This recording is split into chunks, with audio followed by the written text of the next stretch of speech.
অযোধ্যায় রামলালার প্রাণ প্রতিষ্ঠা শুধু রামকিপেরি ঘাট যোগী তৈরি করেছেন এমন এক তীর্থস্থান যা ভারতের সবচেয়ে বড় পর্যটন কেন্দ্রে পরিণত হচ্ছে। ঘাটের সংস্কার, এমনকি বিভিন্ন ধরনের পরিষেবা, বিলাসবহুল কটেজ সহ তৈরি হচ্ছে একাধিক পর্যটন কেন্দ্র।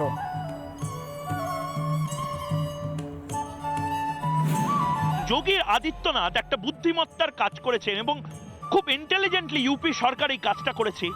সরজু নদীর যে ধারা, সেই ধারার চারপাশে এই বিশাল আকার ঘাট বানিয়ে দিয়েছেন এবং এটা কিন্তু নয়া ঘাট নয়, এই ঘাট পর্যটন কেন্দ্র হিসেবে বানানো হয়েছে। কারণ আমার ঠিক পেছনে আপনি দেখবেন টেম্পোরারি টেন্ট, যেভাবে মূর্তি নদীর পাশে রিসর্ট বানানো হয়, ঠিক সেরকম বহুমূল্যের লাক্সারি কটেজ এখানে বানানো হয়েছে।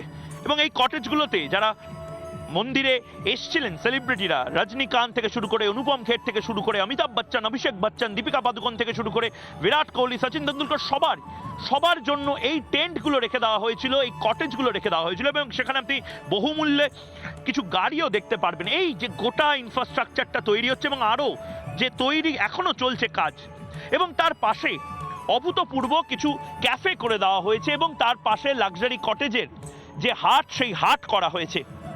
এর পাশাপাশি এইদিকে মূল নগরী, সেই মূল নগরীতে মন্দির দর্শন করার পর এখানে জাঁকজমকপূর্ণ একটি ক্রুজের ব্যবস্থা পর্যন্ত করা হয়েছে।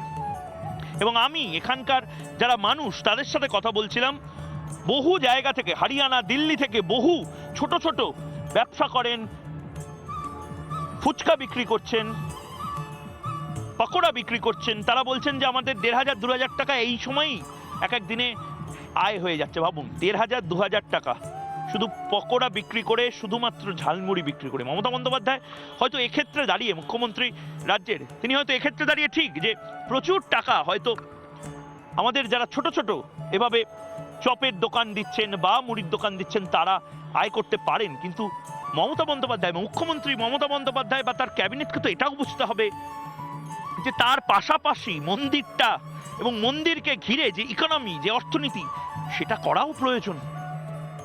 রাজ্যে, আমাদের বাংলায় জগন্নাথ ধাম, তার আদলে দীঘাতে একটি জগন্নাথ মন্দির, শ্রী জগন্নাথ দেবের মন্দির তৈরি হচ্ছে, সেটা নিয়ে কিন্তু কেউ কোনো সমালোচনা করছে না, যদিও সেটা রাষ্ট্রের খরচায়, রাজ্যের 200 কোটি টাকা খরচা হয়।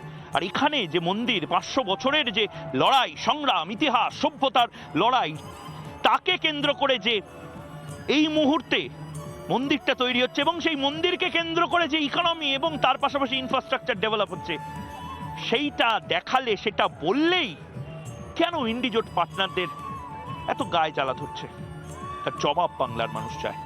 ক্যামেরা পার্সন রবির সঙ্গে ময়ূখ রঞ্জন ঘোষ, রিপাবলিক বাংলা, সরজু নদীর পার।